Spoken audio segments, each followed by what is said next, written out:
First ever factory outlet Mukunda jewellery KPHB Kothapet Khammam Somajiguda Hanamkonda.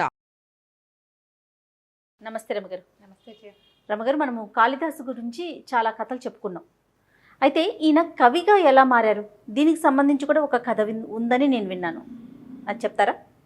మనం మహాకవి Kalidasa cinema చూస్తే కొంచెం మనకు తెలిసిపోతుంది. ఇంచుమించుగా అలాంటిదే కథ, పేర్లు అవి వేరు, కొద్దిగా కొంచెం చిన్న చిన్న కథాగమనంలో చిన్న చిన్న మార్పులు. పూర్వం అంటే వంగదేశానికి సత్యవ్రతుడు అని ఒక రాజుగారు ఉండేవాడు. ఆయనకి లేక లేక ఒక కూతురు, అమ్మాయి పేరు చెంపక కలిక. చెంపక కలిక పూ మొగ్గ అనమాట. చెంపక పుష్పం తాలూకు మొగ్గ, చాలా చక్కటిది, బుద్ధిమంతురాలు. అయితే ముఖ్యమంత్రికి ఒక కుమారుడు ఉండేవాడు, చూడామణి అతని పేరు. ఆ చూడామణి చెంపక కలిక కలిసి ఒకేసారి పెరిగారు. ఆడుకునేవాళ్ళు, బాగా ఆడుకునేవాళ్ళు. ఒక 10 సంవత్సరాల వయసు వచ్చింది. అయితే ఇద్దరు కలిసి ఆడుకుంటుండగా బొమ్మలు పెళ్లి చేస్తున్నారు. బొమ్మలు పెళ్లి చేస్తుంటే చూడామణి అన్నట్ట, చెంపకలిక ఎంచక్క నువ్వు నేను పెళ్లి చేసుకుంటే ఎంత బాగుంటుంది, సీతారాముల్లాగా ఉంటాం, ఈ పెళ్లి కొడుకు పెళ్లి కూతురులాగా ఉంటాం, ఎంతో బాగుంటుంది, మన బొమ్మల పెళ్లి నిజం పెళ్ళి అయిపోతుంది, నీ రాజ్యం నాదైపోతుంది అన్నాడు. అని తర్వాత ఏం చేశాడు, 10 ఏళ్ల ఒక పిల్లాడైనా కొంచెం అబ్బాయి కాస్త పెద్ద పిల్లలతోటి తిరిగే అలవాటు ఉంది. ఈ అమ్మాయి చుట్టూతా 2 చేతులు వేసి, ఇలాగే భార్యాభర్తలు అయ్యాక మనం ఇలాగే అన్యోన్యంగా ఉంటాం, ఎంతో చక్కగా ఉంటాం, ఇలాగే ముద్దు పెట్టుకుంటామని బుగ్గ మీద ముద్దు పెట్టుకోపోయాడు. రాజకుమార్తెకి 10 ఏళ్ల మగపిల్లాడికి ఆటకాయతనమే కానీ 10 ఏళ్ల ఆడపిల్లలకి కొంత విజ్ఞత ఉంటుంది. బయట గుడ్ టచ్ బ్యాడ్ టచ్లకి తేడా తెలిసిపోతుంది. అయితే ఈ పిల్లాడు 10 ఏళ్ళది కానీ అతను 2-3 ఏళ్ళు పెద్దవాడు, వాడికి 13-14 సంవత్సరాలు ఉన్నాయి. కానీ ఆడుకునేవాడు ఈ అమ్మాయితో పాటు. పిల్ల ఆడేది. ఎప్పుడైతే ఈ మగపిల్లవాడు తనని కావలించుకుని ముద్దు పెట్టుకోపోవటంతో అమ్మాయి చిరాకుపడి ఒక తోపు దోసి, బాగానే ఉంది, నేను మహారాజపుత్రిని, నువ్వేమో మా నాన్న దగ్గర దాసుడి కుమారుడివి, నిన్ను నేను పెళ్లి చేసుకోవటం ఏమిటి, ఆట వరకు ఆడతాను అంతే, ఆటలో కూడా నీది నాది పెళ్ళి కాదు, ఇక్కడ మనం చేసేది బొమ్మల పెళ్ళి, నిన్ను నేను ఎందుకు చేసుకుంటాను, నేను పెళ్లి చేసుకుంటే నాకు అనురూపమైన వాడిని చేసుకుంటా, మా వంశం కంటే గొప్ప వంశం, నాకంటే ఎక్కువ చదువుకున్నవాడు, నాకంటే ఎక్కువ సౌందర్యవంతుడిని మా నాన్న వెతుకుతాడు, నేను వాడిని పెళ్లి చేసుకుంటా, కానీ నిన్ను నేనెందుకు చేసుకుంటాను, ఇంకోసారి ఇలాంటి పిచ్చి పిచ్చి మాటలు మాట్లాడేవంటే మా నాన్నకి చెప్తా, నీ తాట ఒలిపిస్తాను. వాడికి ఒళ్ళు మండిది. ఏంటి నాకంటే ఎక్కువ వాడు నీకు వస్తాడా, మా నాన్న ఏమైనా చెప్తేనే కదా నీకు మీ నాన్న చేసేది, మా నాన్న కదా ముఖ్యమంత్రి, అయితే మీ నాన్న దాసుడు మా నాన్న రాజు అంది అమ్మాయి. అనేసరికల్లా చెప్తానుండు, నీకంటే తక్కువ చదువుకున్న వాడిని, నీకంటే అయోగ్యుణ్ణి, నీకు అయోగ్యుణ్ణి తెచ్చి పెళ్లి చేయకపోతే చూసుకో, నా పేరు చూడమని కాదు, మా నాన్న చెప్పిందే కదా మీ నాన్న చేస్తాడు, మా నాన్నతోటి ఇట్లాంటి వరుణ్ణి తెప్పించి పెళ్లి చేస్తా అన్నాడు. నాబోటి వాడైనా నీకు దొరకనివ్వరు, నేను మంత్రి కుమారుణ్ణి, మిగిలినవన్నీ మంచి లక్షణాలున్నాయి, నాకు మంత్రి కొడుకు అవటమే నా అవలక్షణం కదా, నువ్వు ఇట్లా అంటున్నావు, ఏముంది పిల్లలు వాదించుకునేటప్పుడు నువ్వంటే నువ్వు అనుకుంటారా, ఆవిడ అమ్మాయి నేను ససేమీరా, నేను అంతకంటే తక్కువ వాడిని జాతి వాడిని నేను చేసుకోను, నేను క్షత్రియ కన్యని, నేను అట్లా ఎందుకు చేసుకుంటాను అన్నది. అన్నాక వాడు నవ్వేశాడు, నవ్వుతాలు కన్నాను అన్నాడు. మామూలుగా ఆడుకున్నారు. అమ్మాయి లేచి వెళ్ళిపోయింది. ఆ అబ్బాయిని చదువులో పెట్టారు, ఈ అమ్మాయిని చదువులో పెట్టారు. ఈ కుర్రాడు మాత్రం ఇది మర్చిపోలే, పిల్ల మెల్లిగా మర్చిపోయింది. తాను చదువులో పడింది, నిత్యము గురు శుశ్రూష చేసి చక్కగా శ్రద్ధగా పంచకావ్యాలు చదువుకుంది, శాస్త్రం చదువుకుంది, కొంచెం ఖడ్గచాలనం, రాజుగారికి ఒకతే కూతురు కదా, యుద్ధ విద్య కూడా కొంత నేర్చుకుంది. చూడామణి కూడా పండితుడే అయ్యాడు, అతను ఏం తక్కువ వాడేం కాదు, కానీ లోపల ఆ కళాబారుతూనే ఉండేది లోపల మనసు. రాజకుమార్తెని పెళ్లి చేసుకోలేకపోతాను నేను, ఈ రాజ్యానికి నేను రాజును కాలేను అనేది అలాగే ఉంది. అయితే చెంపక కలిక పెద్దదైంది తర్వాత అమ్మాయికి వివాహయోగ్యమైన వయసు వచ్చింది. అంటే 17-18 సంవత్సరాలు వచ్చినాయి. ఇప్పుడు పెళ్లి చేద్దాం అనుకున్నారు. సరే మంత్రి గారు రాజుగారు మాట్లాడుకున్నారు. పిల్ల ఇంత ఉత్తమ రాజకన్యక, మంచి వంశంలో పుట్టిన పిల్లే అదే కాకుండా బాగా చదువుకుంది, విద్యావతి అమ్మాయి. ఈ విద్యావతి లేదా విద్యాధరి పేరుతోటి మనం సినిమాలో చూస్తాం. చెంపక కలిక ఆ పుస్తకం ప్రకారం ఆవిడ కాదు పేరు, అది పిల్ల చాలా చదువుకున్న పిల్ల కదా, అంచేత అనురూపమైన వరుణ్ణి వెతకాలి అనుకున్నారు. రాజుగారు ఏమన్నాడంటే, రాజ్యం ఉండక్కర్లా, క్షత్రియుడయి అమ్మాయిలాగా బాగా చదువుకుని క్షత్రియోచితమైన విద్యలు వచ్చిన వాడినైనా తెచ్చుకుంటే మన రాజ్యం అబ్బాయి చేతిలో పెడతాం. మంత్రి దుర్మార్గుడు కాదు, మంత్రి మంచివాడు. ఇక్కడ దుర్మార్గుడు ఎవరు? మంత్రి గారి కుమారుడు. వీడేం సరే బాగానే ఉంది, మాట్లాడుకున్నారు. మర్నాడు ఆ రోజు సాయంత్రం మంత్రి గారి ఇంటికి వెళ్ళాక కొడుకుతో చెప్పాడు, అయ్యా అబ్బాయి చెంపక్కలకి వివాహ ముహూర్తం నిశ్చయించాలని భావిస్తున్నారు రాజుగారు, అనురూపమైన వరుణ్ణి వెతకమన్నారు, ఆ బాధ్యత నా మీద పెట్టారన్నాడు. అంటే పిల్లాడు అన్నాడు, చూడమని నాన్న మీరు పెద్దవారైపోయారు నాన్నగారు, మరి మీరేం తిరుగుతారు? చెంపక్కలకి చాలా అద్భుతమైన వ్యక్తి, పైగా నా చిన్ననాటి స్నేహితురాలు, మేమిద్దరం కలిసి ఆడుకునే వాళ్ళం కదా. ఆమెకు వచ్చిన చదువు, ఆమె గుణము, ఆమె బంధ అన్నీ నాకు తెలుసు. దానికి తగిన పిల్లవాడిని నేను తీసుకొస్తా అని తండ్రిని ఒప్పించాడు. ఈయన ఆనందంగా మర్నాడు రాజుగారిని పెట్టి మా అబ్బాయి వెళ్ళి వెతుకుతాను అన్నాడంటే, చూడమని చాలా మంచి పిల్లవాడు, సరేనన్నారు. చూడమని వెతకడం మొదలుపెట్టాడు. ఇతనికి ఏమిటి? అయోగ్యుడు, క్షత్రియుడిలాగా కనపడాలి కానీ క్షత్రియుడు కాకూడదు, వాడికి చదువు రాకూడదు, క్షత్రియోచిత విద్యలు రాకూడదు, వాడిని తెచ్చి చెంపక్క కలికి పెళ్లి చేయాలి. ఇక వెతికాడు. ఆ నెలలు గడిచిపోయినాయి. ఇక నిరాశపడ్డాడు, నాకు కావాల్సిన వాడు దొరకట్లేదని. ఓ పూట ఎక్కడో ఒక దారిలో ఒక చెట్టు కింద విశ్రమిస్తే సవర జాతికి చెందిన 2 కోయవాళ్ళు, సవరలు 2 వచ్చారు, కుర్రాళ్ళు. ఎంత బాగున్నాడో అందులో ఒకడు, సమున్నతాకారుడు, మంచి సౌష్ఠవమైన శరీరం, కళ్ళు చెదిరిపోయేంత అందంగా ఉన్నాడు, జయంతుడో కంతుడో లాగా. పక్కనున్నవాడు కూడా బాగానే ఉన్నాడు కానీ వీడు చాలా అందగాడు. పక్కనున్నవాడు సవరజాతి కుర్రవాడిగా తెలుస్తున్నాడు, వీడెవడో వీళ్ళతో కలిసిపోయినట్టుగా ఉన్నాడు కానీ వాళ్ళలాగా లేడు. శరీర లక్షణాలతో మహాపురుష లక్షణాలు. బాగుందని ఏం చేశారు, చూస్తున్నాడు వాళ్ళకేసి. వీళ్ళిద్దరూ వచ్చి ఓ చెట్టు ఎక్కారు. ఈ మహాద్భుత అందగాడుగా ఉన్న అందగాడు చెట్టు కొమ్మ మీద కూర్చుని కొట్టడం మొదలుపెట్టాడు. ఢామ్మని కొమ్మతో సహా పడ్డాడు కింద. అంత అమాయకుడు. అప్పుడు ఇతనికి అర్థం, ఏమిటో వీడు తెలివి తక్కువగా ఉన్నాడు, వీడి కదలికల్లో కూడా ఒక మేధకతనం కనపడుతోంది. చూడ్డానికి ఆకారం బాగుంది, బొమ్మలా నుంచుంటే బాగున్నాడు, వీడు కదిలినప్పుడల్లా ఏదో తెరతనం తెలుస్తుంది. అమాయకపు నడక, తొట్టుపాటు అవి కనపడుతున్నాయి. 3 సార్లు 4 సార్లు కొమ్మల మీద నుంచి పడ్డాడు, మళ్ళీ ఎక్కుతున్నాడు. వాళ్ళిద్దరూ మాట్లాడుకుంటున్నారు. అక్కడి నుంచి ఈయన ఏం చేశాడు, ఎవరే రారా ఇట్రా అబ్బాయి అని పిలిచేసరికల్లా కేవ్వమని భయం వేసింది వాడికి. బాబో ఏదో దయ్యం రా పిలుస్తోందిరా అని. ఎందుకంటే చూడామని వేసుకున్న సవరలు వాళ్ళు కోయి వాళ్ళు ఎలాంటి బట్టలు వేసుకుంటారు, నడుముకి ఏదో చిన్న ఆచ్ఛాదన, తర్వాత నెత్తి మీద ఏమైనా ఈకలు పెట్టి, పల్లెటూరులో లోపల అడవుల ప్రాంతాల్లో ఉండే వాళ్ళ వస్త్రధారణ వేరు. ఈ చూడామణి ఓ గుర్రము, తర్వాత ఏమో చక్కగా పంచ, పైన ఒక కూరపాచ, ఒక చొక్క, తలకు ఒక పాగ, ఉత్తరీయం, నగలు ఇవి ఉన్నాయి. బాబోయ్ ఏదో దయ్యం రా, దయ్యం అని కేకలు పెట్టాడు. రెండో అన్నాడు, ఒరే వీరన్న దయ్యం కాదురా, ఏదో కొంచెం మనిషిలాగానే కనపడుతున్నాడు, దగ్గరికి వెళ్దాం పదా అంటే, దగ్గరికి వచ్చేసరికల్లా నువ్వు వద్దు నాకు, వీడొస్తే చాలు నాతో వస్తావా అని అడిగాడు. అడిగేసరికి కంగారు పడ్డాడు అబ్బాయి, అందంగా ఉన్న అబ్బాయి. ఒరే ఇదేదో దయ్యమేరా, నన్నే రమ్మంటోంది రోయ్, నన్ను ఒక్కడనే తినేస్తానంటోంది, పిక్కు తినేస్తుంది ఏమిటో అంటే, కాదురా మనిషేరా, ఉండు దగ్గరికి వెళ్దామని బాగా దగ్గరికి తీసుకెళ్ళాక అడిగాడు, నీ పేరేమిటంటే వీరడు. ఏ ఊరంటే ఇక్కడ ఉన్న సవరపల్లె మాది.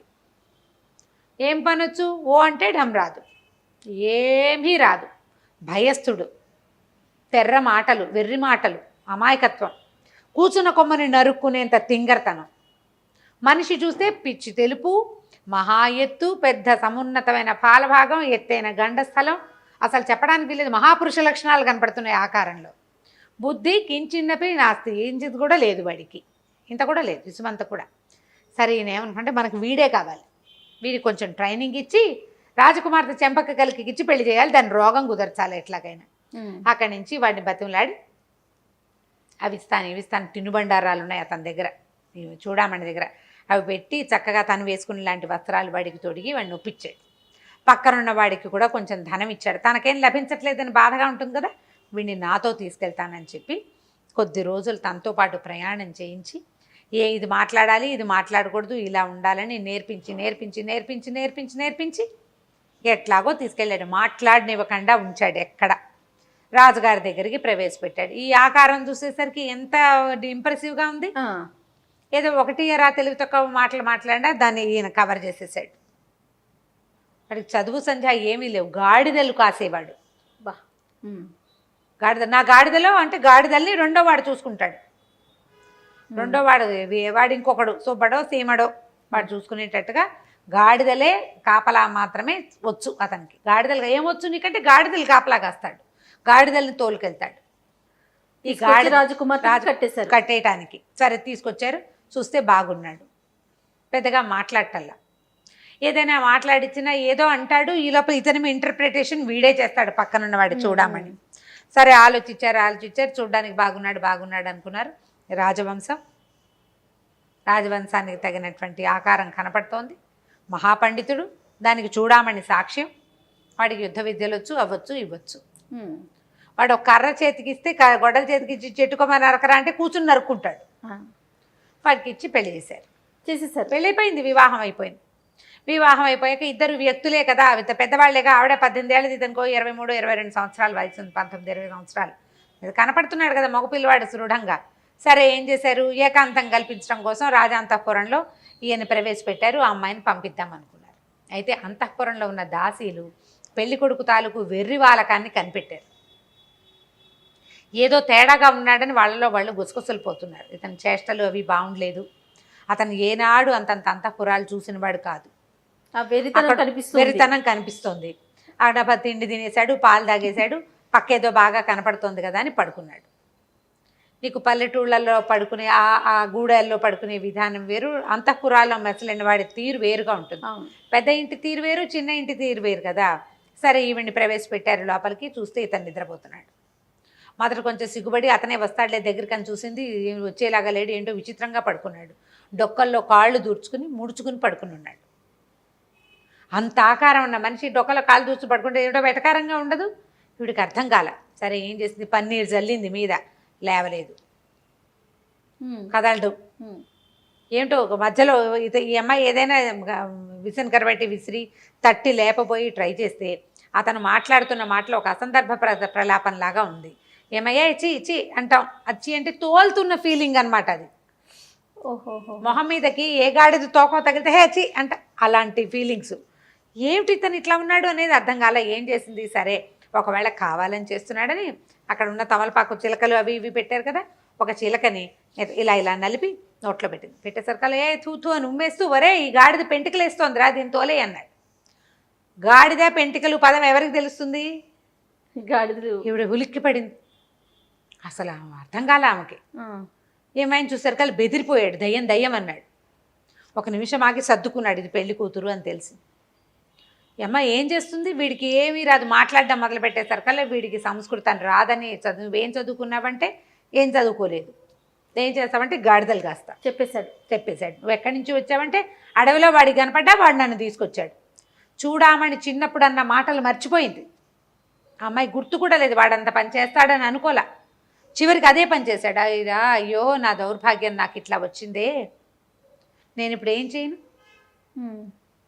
అక్కడి నుంచి ఇది బాధ్యత. కానీ ఆకారం చూస్తే మాత్రం ఇది కోయ జాతిలో పుట్టినట్టు ఆకారం కాదు. సాముద్రిక లక్షణాలు, ఉత్తమ సాముద్రిక లక్షణాలు ఉన్నాయి అతని దగ్గర. మనిషి చాలా బాగున్నాడు. సరే నువ్వు ఎక్కడి నుంచి వచ్చావు, నువ్వు సవరలోనే పుట్టావా, మీ అమ్మ ఎవరు, మీ నాన్న ఎవరు అంటే, నేను సవరల దగ్గరే పెరిగా, కానీ నేను వాళ్ళకి పుట్టలేదు, వాళ్ళు నన్ను ఎక్కడి నుంచో తెచ్చారు. నీకెవరు చెప్పారంటే, ఒకసారి ఒక సోదమ్మ అడగటానికి మా ఇంటికి వచ్చింది. సోదమ్మాయి వచ్చింది, మా అమ్మ మా సోదమ్మాయి మాట్లాడుకుంటున్నారు, అప్పుడు నేను విన్నా అన్నాడు. ఏం మాట్లాడుకున్నారంటే, ఈ కుర్రాడు వచ్చాక మీ సంగతి బాగుందా అని అడిగింది.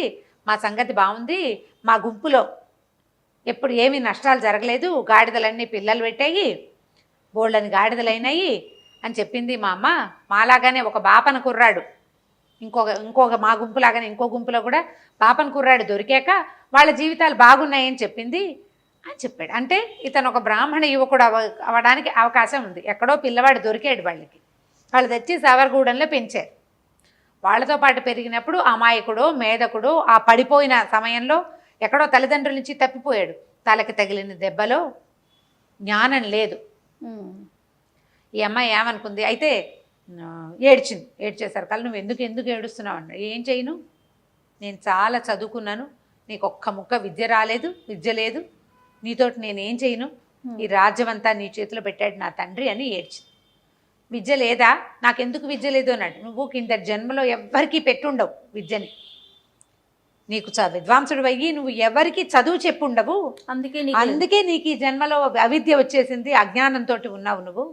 విద్యాదానం చేయని వాడు ఇలా అయిపోతాడు, విద్య లేదు నీకు, ఈ విద్య లేని వాడితోటి నేను ఎట్లా ఉండాలి, నేను ఇంత విద్యావతిని అని బాగా ఏడిస్తే ఎట్లా వస్తుందో చెప్పు, నాకు ఆ విద్య ఎట్లా వస్తుందో చెప్పు అని ఆమెను కుదిపి అడిగాడు. అడిగితే ఈవిడేమంది, తపస్సు చేయాలి, దానికి ప్రార్థించాలి, ఈ ఊరికి ఆ రామాడల దూరంలో కాళికా అమ్మవారి విగ్రహం ఇది ఉంది, దేవాలయం ఉంది, అక్కడ కాళీచరణ్ అని, అక్కడ కాళీప్రసాద్ అని ఒక గురువుగారు ఉన్నారు, ఆయన దగ్గరికి వెళ్ళి ప్రార్థించు, ఆయన ఏదైనా ఒక ఉపాయం చెప్తాడేమో. నువ్వు ఏదో బ్రాహ్మణ జన్మ ఎత్తావు, ఇక్కడ పెరిగావు, మళ్ళీ నీకు ఒక క్షత్రియ కుటుంబంలో ఉండేందుకు అవకాశం లభించిందంటే ఏదో ఉంది ఒక తాళం, ఇదేమో చూడు అని ఏడ్చేసరికల్లా ఆయనకి ఏమనిపించింది, వాడికి ఇది చక్కగా ఉంది, అందగత్తె ఎంత బాగుంది, చెప్పిందిగా ఏదో చెప్పిన పని చేస్తాడు, చూడమని చెప్పిన పని చేశాడు. ఈ అమ్మాయి చెప్పిన పని చేయడానికి అమాయకుడు, ఎవరు గట్టిగా మాట్లాడితే వాళ్ళ మాట వింటాడు. చాలా మందిని చూస్తాను చూడండి. అప్పుడు ఇతని విద్య కోసం అక్కడ కాళీప్రసాదుడి దగ్గరికి వెళ్ళేసరికల్లా ఈ కాళికాదేవి దేవాలయం ఎంతో బాగుంటే ఆయన ఏమన్నాడు, నాయన ఏమీ లేదు, కాళీ మంత్రం నీకు ఉపదేశిస్తా చెప్పాడు. ఇది చెప్తే ఏమని చెప్పాడు, వెళ్ళి విద్య విద్య విద్య విద్య అదే అడుగుతున్నాడు, వేరే మాటలేదు. ఆయన తన జ్ఞాన దృష్టితోటి జరిగింది తెలుసుకుని కాళికా మంత్రాన్ని ఉపదేశించి కూర్చుని ప్రార్థించు, అమ్మ దయ ఉంటే నీకు ఏమైనా లాభిస్తుంది అని చెప్పాడు. 3 రోజుల పాటు కూర్చునే ఉన్నట్ట, మూర్ఖ భక్తుడు. అయితే ఈ కాళీ అమ్మవారు ఈ నగరానికి రక్షక దేవత. ఆవిడ ఏం చేసేది, సాయంకాలం అయ్యేసరికల్లా చీకటి పడంగానే నగర సంచారానికి వెళ్ళేది, దేవాలయంలోంచి కదిలి వెళ్ళేదట బయటికి. కదిలి వెళ్తే 3వ రోజు, మొదటి రోజు చూశాడు అమ్మవారు వెళ్ళటం రావటం చూశాడు, 2వ రోజు చూశాడు, 3వ రోజు రాత్రి ఆమె వెళ్ళంగానే దేవాలయంలోకి వెళ్ళి తలుపేసుకుని కూర్చున్నాడు లోపల. తెల్లవారుసామున సంచారం ముగించుకుని అమ్మవారు వస్తుంది, నగర సంచారం చేస్తాయి దేవతలు.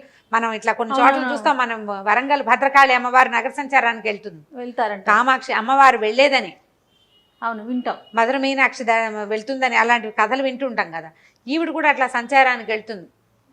సరే చీకటి పడి తెల్లవారుతోంది, ఆవిడ తిరిగి వచ్చింది ఆలయానికి. తిరిగి వస్తే తలుపు తీయలేదు. ఎవడరా అని హుంకరించింది, గర్జించింది అమ్మవారు. నా ఆలయంలోకి వెళ్ళి తలుపు వేసుకున్న వాడు ఎవడు, తలుపు తీయమంది. విద్య విద్య అంటున్నాడు కానీ తలుపు తీయటల్లా. ఆవిడ బెదిరించింది, అయినా సరే తలుపు తీయల. తలుపు తీస్తే వెళ్ళాలి లోపలికి, ఆవిడ తలుపులు పగలగొట్టుకుని వెళ్ళకూడదు, కొన్ని పద్ధతులు ఉంటాయి అక్కడ. అక్కడి నుంచి ఏమంది ఈవిడ, వెంటనే వాడి ఇదేంటో తెలుసుకుని ఈ మూఢభక్తుడిని చూసి, ఒరే ఓ పని చెయ్యి, ఈ తాళం పెట్టే కుంచకోల ఉంది చూడు, ఆ కోల నుంచి నీ నాలిక బయట పెట్టని చెప్పింది. దేవాలయం తలుపుకి తాళం బీగం పెట్టి తిప్పడానికి ఉంటుంది కదా, ఆ సందులోంచి నాలిక బయట పెట్టాడు. పెడితే అమ్మవారి త్రిశూలం ఎత్తి దాంతో ఆ 3 ఇవి ఉంటాయి కదా బీజాక్షరాలు రాసింది. ఈ కథ ఇట్లా ఉందన్నమాట. ఈ బీజాక్షరాలు రాసేసరికల్లా ఆ వెంటనే అతనికి జ్ఞానం వచ్చేస్తానమాట. ఆ బుర్ర లోపల మూసుకుపోయి ఉన్న ఎన్ని కిటికీలో తెరుచుకున్నాయి ఒకేసారి, మహాద్వారాల కింద అవి నలకంత ఉంటాయి కదా, అవన్నీ ఒక్కసారి జ్ఞానప్రసాదం వచ్చేసిందనమాట వాటిల్లోకి. ఆ తలుపులు తీశాడు, మహోగ్ర రూపంగా ఉన్న కాళికాదేవిని చూశాడు. చూసి మహాద్భుతంగా ఒక కవితా ఝరీతోటి సంస్కృతంలో అమ్మవారిని ప్రార్థన చేశాడు. అదే శ్యామలా దండకం అనుకుంటాం. మాణిక్య వీణాముపలాలయంతి శ్లోకాలు అవి శ్యామలా దండకం. ఈ కనపడుతున్న స్వరూపం కాళీ స్వరూపం ఆకుపచ్చటిది, అదే నల్లటిది శ్యామస్వరూపం. శ్యామ అంటే గ్రీన్ అని బ్లాక్ అని 2 అర్థాలు ఉన్నాయి. మనం శ్యామల సాధారణంగా మరకత మణులతో చేసినటువంటి శ్యామలా స్వరూపాన్ని చూస్తాం, గ్రీనిష్గా ఉంటే బ్లాక్ అన్నమాట. ఆవిడని ఇప్పుడు మొదట చూసింది ఎవరు, ఈయనకి చక్రం మొహం మీద రాసింది, నాలుక మీద రాసింది సంహారక శక్తి ఆవిడ, కాళిక కదా. ఇతను తలుపు తీసేసరికి ఈయనకి పూర్తి జ్ఞాన స్వరూపం తెలిసిపోయింది. శుద్ధ జ్ఞాన స్వరూపతత్వమైన శ్యామలా స్వరూపాన్ని దర్శించాడు ఈయన. శ్యామల జ్ఞానశక్తి ఆ రూపాన్ని చూసేసరికల్లా ఈయన ఈ శ్యామలా దండకాన్ని చదివాడట. ఆ తర్వాత ఇక్కడ ఉన్నాడు 3 రోజులు అయిన తర్వాత, 3వ రోజు తెల్లవారిన తర్వాత ఇక్కడ జరిగింది తెలుసుకుని ఆవిడ వచ్చింది, చెంపక కలిక యువరాణి. వచ్చేసరికల్లా దండం పెట్టింది, అడిగితే ఈయన భారీగా గుర్తించాలి ఆమెని. నిన్నటిది వేరు, ఇవాళటిది వేరు. నిన్నటి మన వివాహము మన కలయిక అనేది నిన్నటితోటి ముగిసిపోయింది, నాకు ఇప్పుడు కొత్త జీవితం వచ్చేసింది కాబట్టి నేను నిన్ను ఏలుకోనని చెప్పేశాడు. నీతోటి నేను ఉండను అనగానే ఆవిడ లబలబలాడుతూ ఏడ్చింది. నేనే కదా నిన్ను ఇక్కడికి పంపించాను, ఇంత విద్యాస్వరూపుడు అయిన తర్వాత నన్ను వదిలిపెడతానంటే ఎట్లా అంటే, నా మనసు అయితే దాని మీద లేదు. నేను అమ్మవారిని ధ్యానించుకోవాలి, కవిత్వం రాయాలనుంది నాకు, నేను కవిని అవ్వాలి, నాకు వచ్చినటువంటి ఈ శాస్త్ర సంపద ఒక్క అక్షరంతో అమ్మవారు రచించిన బీజాక్షరాలతో వచ్చిన ఈ విద్యను నేను సార్థకం చేసుకోవాలని అక్కడి నుంచి ఈ కాళికా ప్రసాదంతోటి ఈ రకంగా అయ్యాడు. కాబట్టి కాళిదాసు పేరుతో ఆయన అలా దేశ సంచారానికి వెళ్ళిపోయాడు. రకరకాల దేశాలు ప్రాంతాలు తిరిగి ఎన్నో చోట్ల తన కవితా స్వరూపాలతో చాలా కవితా ఝరితోటి ప్రజల్ని ఆకట్టుకుని చివరికి విక్రమార్కుడి దగ్గరికి చేరాడని, ఆ తర్వాత ఈవిడ కూడా ఇక చంపక్కలకి కూడా అక్కడికి వెళ్ళి ఆయన దగ్గర భారీగా స్థానం సంపాదించిందని కథ చెప్తారు. కానీ ఇది కాళిదాసు స్థూల కథగా చెప్తారు. చాలా బాగుందండి, అద్భుతం. అమ్మవారు రాశారు బీజాక్షరాలని విన్నాం, కానీ దీని వెనుకాల ఇంత కథ ఉందని తెలియదు. అద్భుతం అండి. నమస్తే. నమస్తే.